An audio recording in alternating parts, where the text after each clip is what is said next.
ರಘುವೀರ್ sir ಅವರ ಕಷ್ಟದ ದಿನಗಳು ಹೇಗಿತ್ತು ಮತ್ತು ಅವರ ಪತ್ನಿ ಸಿಂಧು ಅವರು ತೀರ್ಕೊಂಡಾಗ ರಘುವೀರ್ ಅವರ ಪರಿಸ್ಥಿತಿ ಹೇಗಿತ್ತು?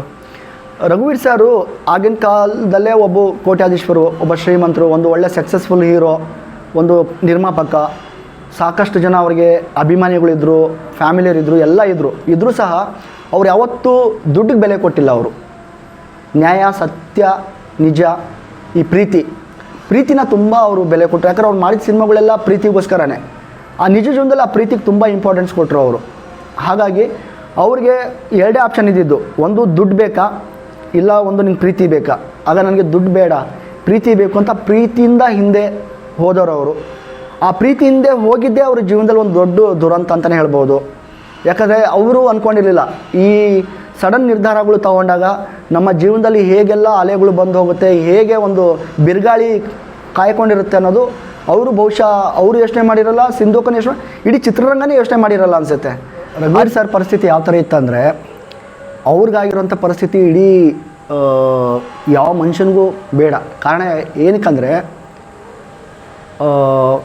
ಅವ್ರ ಹತ್ರ ಕೋಟ್ಯಾಂತರ ರೂಪಾಯಿ ದುಡ್ಡಿದ್ರೂ ₹1 ಕೂಡ ಅವ್ರು ಅನುಭವಿಸೋಕ್ಕೆ, ಪ್ರೀತಿಯಿಂದ ಅನುಭವಿಸಿ ಖರ್ಚು ಮಾಡೋಕ್ಕೆ ಅವ್ರ ಹತ್ರ ₹1 ಇರಲಿಲ್ಲ. ಇದೊಂದು.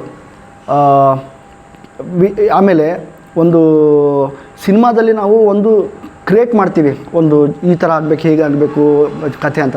ಬಟ್ ಇವ್ರ ಜೀವನದಲ್ಲಿ ಸಿನಿಮಾದಲ್ಲಿ ಕೆಲವೊಂದು ಕಥೆ ಸಿನಿಮಾ ಮಾಡ್ಬೇಕಾದ್ರೆ ನಿಜವಾಗಿ ಏನಾದರೂ ನಡೆದಿರುತ್ತೆ, ಅದನ್ನು ಸಿನಿಮಾ ಮಾಡ್ತೀವಿ. ಇವ್ರ ಜೀವನದಲ್ಲಿ ಸಿನಿಮಾದಲ್ಲಿ ಏನು ನಡೆಯುತ್ತೋ ತೋರಿಸಿರ್ತೀವೋ ಅದೇ ನಿಜ ಜೀವನದಲ್ಲೇ ನಡೆಯಿತು. ಅದೊಂದು ತುಂಬ ದುರಂತ ಅಂತಲೇ ಹೇಳ್ಬೋದು. ಆ ಥರ ಎಲ್ಲರಿಗೂ ಚಿತ್ರರಂಗದಲ್ಲಿ ಯಾವ ನಟ ನಟಿಯರಿಗೂ ಬಂದಿಲ್ಲ ಆ ಥರ ದುರಂತ ಒಂದು ಸಂಗತಿ, ಆ ಥರ ಒಂದು ಸಮಯ ಇವರ ಗಂಡ ಹೆಂಡತಿ ಇಬ್ಬರು ಲೈಫಲ್ಲಿ ಬಂದು ಹೋಯಿತು.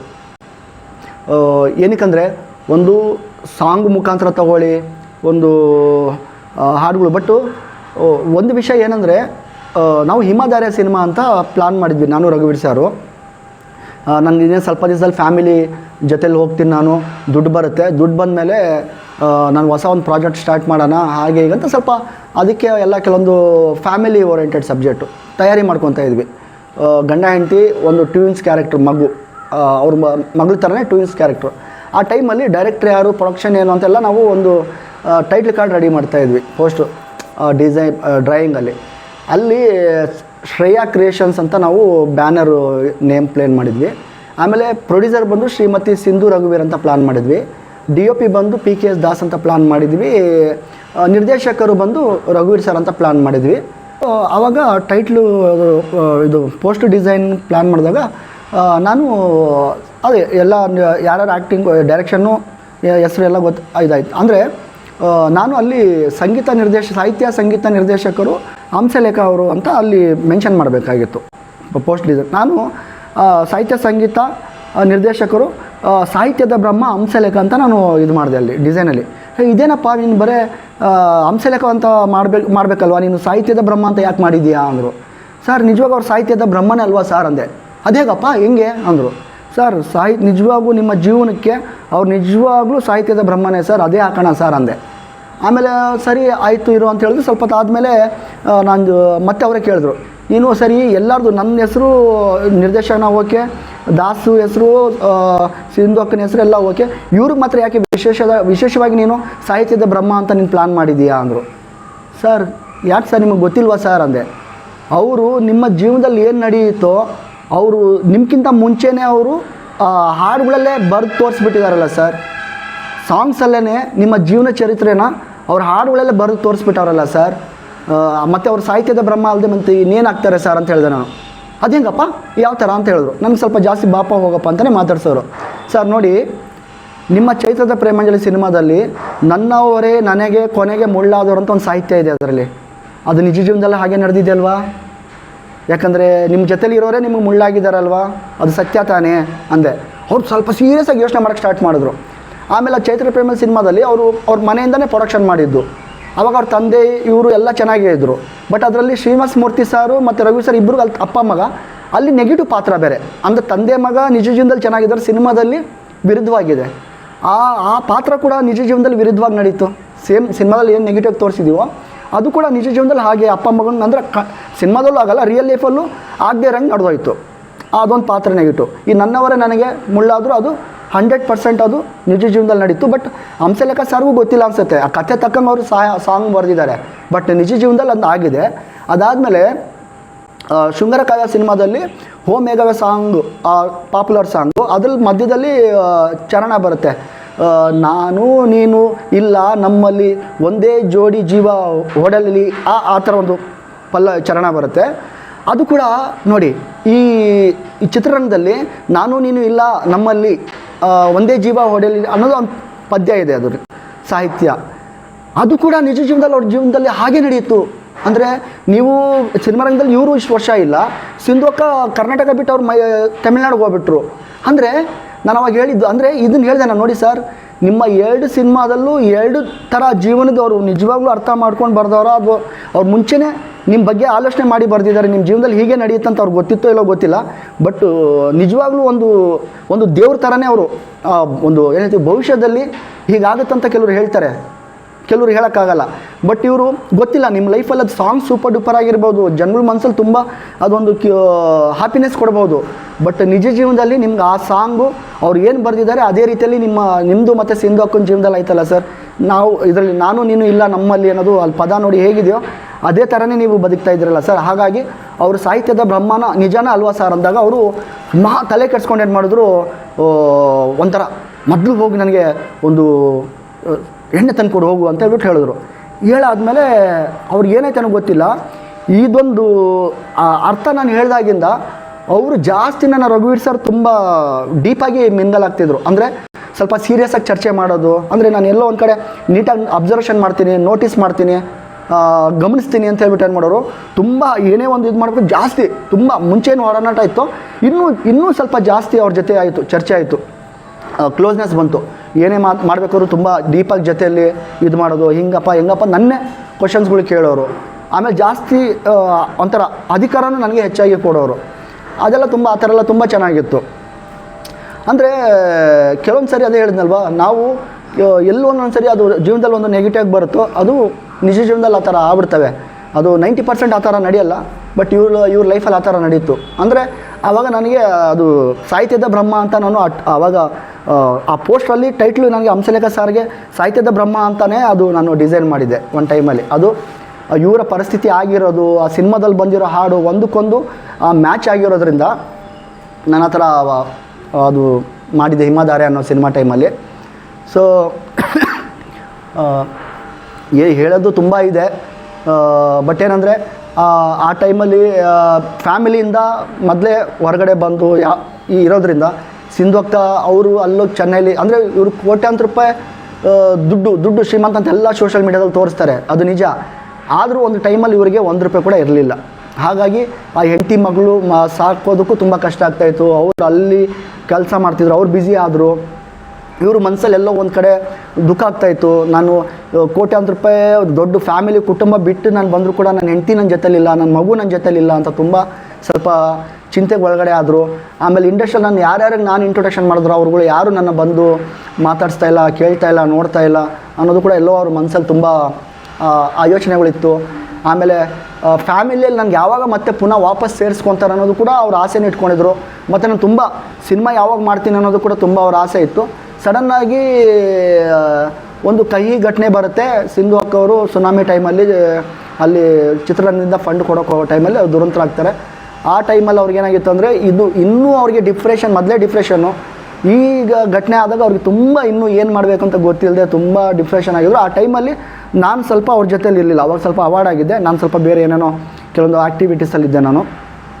ಬಟ್ ಸಂಪರ್ಕದಲ್ಲಿ ಇರ್ತಾಯಿದ್ದು. ಅಷ್ಟರಲ್ಲಿ ಮೊಬೈಲೆಲ್ಲ ಬಂದಿತ್ತು. ಆವಾಗ ನನ್ನ ಹತ್ರ ನೋಕಿಯಾ ಫೋನ್ ಇತ್ತು.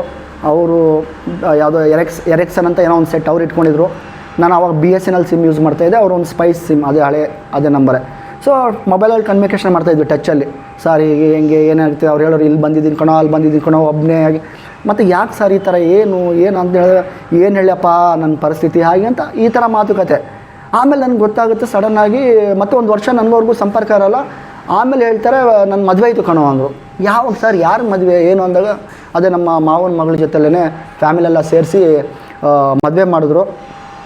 ಪಾಪು ಕೂಡ ಆಗಿದೆ. ಏನೋ 3 months ಏನೋ ಹೇಳ್ತಾಯಿದ್ರು. ಒಂದು ಸರಿ ಮನೆಗೆ ಬಾ, ವಿಸಿಟ್ ಮಾಡು ಅಂತ ಏನೋ ಹೇಳ್ತಿದ್ರು. ಆಗ ಮತ್ತೆ ಪುನಃ ಅವರು ಸೆಂಟ್ರಲ್ಲಿ ಎಲ್ಲೋ ಇದತ್ರ ಎಚ್ ಎಸ್ ಆರ್ ಲೇಔಟ್ ಹತ್ರ ಇದು ಪರಂಗಿಪಾಳ್ಯ ಅಂತೇನಿದೆ, ಅಲ್ಲಿದ್ದರು. ಅಲ್ಲೂ ಕೂಡ ಹೋಗಿ ನಾನು ಸೆಂಟ್ರಲ್ ಒಂದು 2 ಸರಿ ಹೋಗಿ ಭೇಟಿಯಾಗೆಲ್ಲ ಬರ್ತಾಯಿದ್ದೆ. ಆಮೇಲೆ ಅವ್ರ ಮುಂಚೆ ನಾವಿದ್ವಲ್ಲ ಅದೇ ಮನೆಗೆ ಇವ್ರು ಬಂದರು, ಸೆಕೆಂಡ್ ವೈಫೆಲ್ಲ. ಒಂದು ಸರಿ ಹೋಗಿ ವಿಸಿಟ್ ಮಾಡಿದೆ, ನೋಡಿದೆ ಪರಿಸ್ಥಿತಿ ಎಲ್ಲ ಸ್ವಲ್ಪ ಪರವಾಗಿಲ್ಲ, ಫ್ಯಾಮಿಲಿ ಎಲ್ಲ ಸೇರಿ ಚೆನ್ನಾಗಿ ಸಪೋರ್ಟ್ ಮಾಡಿದ್ದಾರೆ ಅಂತ ಅನಿಸ್ತು, ಖುಷಿ ಆಯಿತು. ಆಮೇಲೆ ಅಲ್ಲಿಂದ ಮತ್ತೆ ಇನ್ನೊಂದು ಸೇರಿ ಏನು ಮಾಡ್ತಾರೆ, ಸಂಪಂಗಿ ರಾಮನಗರದಲ್ಲಿ ಅವ್ರ ಅಕ್ಕ ಒಂದು ಮನೇಲಿ ಇರ್ತಾರೆ.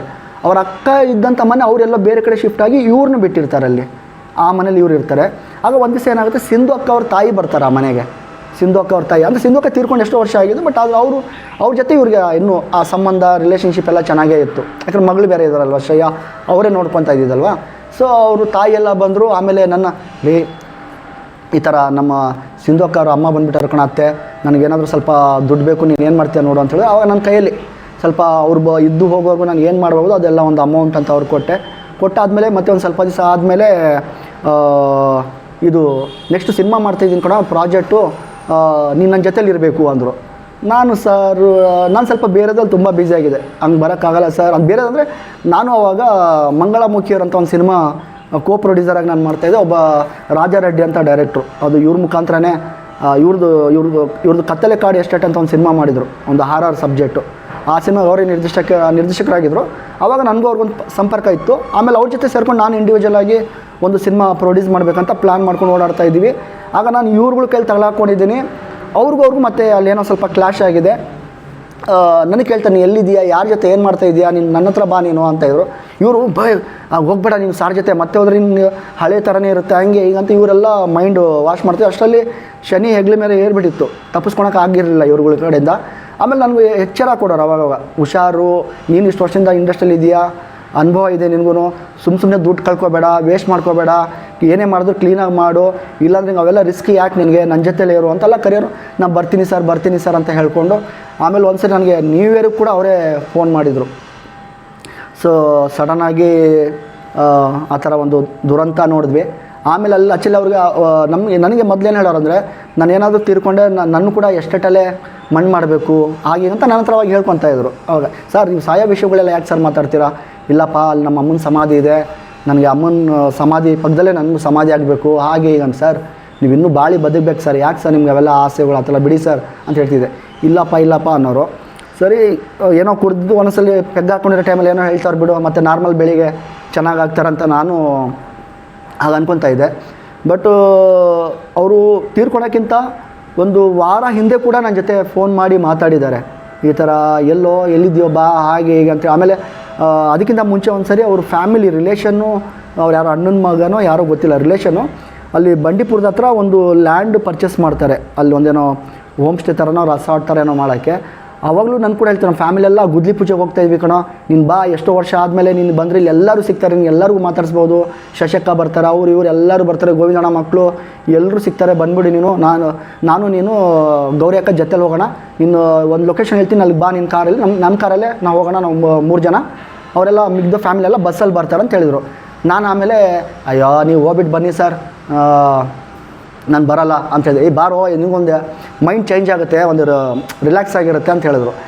ಮತ್ತೆ ಸಡನ್ನಾಗಿ ಒಂದು ಹಾಫ್ ಆನ್ ಅವರ್ ಫೋನ್ ಮಾಡಿ ಒಂದು ಹೆಲ್ಪ್ ಮಾಡ್ತೀನಪ್ಪ ಅಂದರು. ಏನು ಸರ್ ಅಂದೆ, ಇದು ಬ್ಯಾಂಕ್ ಜನರ್ದನು ಟೆನ್ನಿಸ್ ಕೃಷ್ಣ ಮತ್ತು ಒಳ್ಳೊಳ್ಳಿ ಸಾಯಿ ಕೃಷ್ಣ ಅವರು ಅಲ್ಲಿ ರೆಸಾರ್ಟಿಗೆ ಬರ್ತಾಯಿದ್ದಾರೆ, ಅವ್ರು ಒಂದು ಕಾರ್ ಅರೇಂಜ್ ಮಾಡಿಕೊಡ್ತೀಯಾ ಅಂದರು. ಸರಿ ಆಯ್ತು ಸರ್ ಮಾಡ್ಕೊಡ್ತೀನಿ ಅಂತ ಹೇಳಿ ಅವಾಗ ನಾನು ಯಾರೋ ಒಂದು ಫ್ರೆಂಡ್ಗೆ ಹೇಳಿ, ಇವರು ಟೆನ್ನಿಸ್ ಕೃಷ್ಣ ಅವ್ರ ನಂಬರ್ ಏನೋ ಕೊಟ್ಟು ಇಂಥ ಕಾಂಟ್ಯಾಕ್ಟ್ ಮಾಡಿ ಇಂಥ ಜಾಗದಲ್ಲಿ ಪಿಕಪ್ ಮಾಡು ಅಂತೇಳಿ ಅವ್ರನ್ನ ಕಾರಲ್ಲಿ ಕಳಿಸಿದೆ. ಹಂಗೂ ಹೇಳಿದ್ರು, ನೀನು ಅವ್ರ ಜೊತೆಲಾದರೂ ಬಂದ್ಬಿಡೋ ನೀನು ಅಂದರು. ಇಲ್ಲ ಸರ್ ಬರಲ್ಲ ಸರ್, ಬರ್ತೀನಿ ಅಂತ ನನಗೂ ಮೀಟ್ ಆಗಬೇಕಂತ ಆಸೆ ಇತ್ತು. ಬರ್ತೀನಿ ಸರ್ ಅಂತ ನಾನು ಹೇಳ್ಕೊಂಡು ಸ್ವಲ್ಪ ಅವಾಯ್ಡ್ ಮಾಡಿದೆ. ಅಂದರೆ ನಾನು ಬೇರೆ ಥರ ಬ್ಯುಸಿ ಇದ್ದೆ. ಪ್ರಾಜೆಕ್ಟ್ ಹೇಳಿದ ಮಂಗಳಮುಖಿಯವರು ಮತ್ತು ಇದು ಹ್ಯಾಟ್ಸ್ ಆಫ್ ಅಂತ ಒಂದು 2 ಪ್ರಾಜೆಕ್ಟಲ್ಲಿ ಅದರಲ್ಲಿ ಬ್ಯುಸಿ ಇದ್ದೆ ನಾನು. ಸುವಿ ಅಂತ ಒಂದು ಸಿನಿಮಾ ಅದರಲ್ಲೂ ಕೂಡ ಬ್ಯುಸಿ ಇದ್ದೆ. ಸೊ ಆ ಟೈಮಲ್ಲಿ ಕೊನೆಯಲ್ಲಿ ನಾನು ಟಿ ವಿಯಲ್ಲಿ ನ್ಯೂಸ್ ಬರುತ್ತೆ, ನಾನು ನೋಡಿದ್ದೆ ರಘುವೀರ್ ಸರ್ನ, ಅವರು ಸಂಪಂಗಿ ರಾಮನಗರ ಪರ್ಮನೆಂಟಾಗಿ ಮಲ್ಕೊಂಡಿದ್ದಾರೆ, ಅದೇ ಲಾಸ್ಟ್ ಅವ್ರ ಮುಖ. ಅದಕ್ಕಿಂತ ಮುಂಚೆ ಮಾತಾಡ್ತಾ ಇದ್ದೆ. ಆಮೇಲೆ ನಾವು ಸೆಂಟ್ರಲ್ಲಿ ಸ್ವಲ್ಪ ದಿವಸ NGF ಲೇಔಟ್ ಇದೆ, ಅದು ಬೈಪ್ನಳ್ಳಿ ಮೆಟ್ರೋ ಸ್ಟೇಷನ್, ಅಲ್ಲೂ ಕೂಡ ಸ್ವಲ್ಪ ವರ್ಷಗಳಿದ್ವಿ. ಯಾಕಂದರೆ ನಾನು ಈ ವಿಷಯನ ಜಾಸ್ತಿ ಎಲ್ಲೂ ಹೇಳೋಕ್ಕಾಗಿಲ್ಲ. ಅಂದರೆ ಟೋಟಲ್ ನಾನು ಅವ್ರ ಜೊತೆಲಿ ಒಂದು 6 ರಿಂದ 7 ವರ್ಷ ಕಾಲ ಸ್ವತಂತ್ರವಾಗಿ ಜೊತೆಯಲ್ಲಿದ್ದೆ. 6 ವರ್ಷ ಅಂತೂ ಕಂಪ್ಲೀಟಾಗಿದ್ದೆ ನಾನು, 2001ರವರೆಗೂ ಕಂಪ್ಲೀಟಾಗಿದ್ದೆ.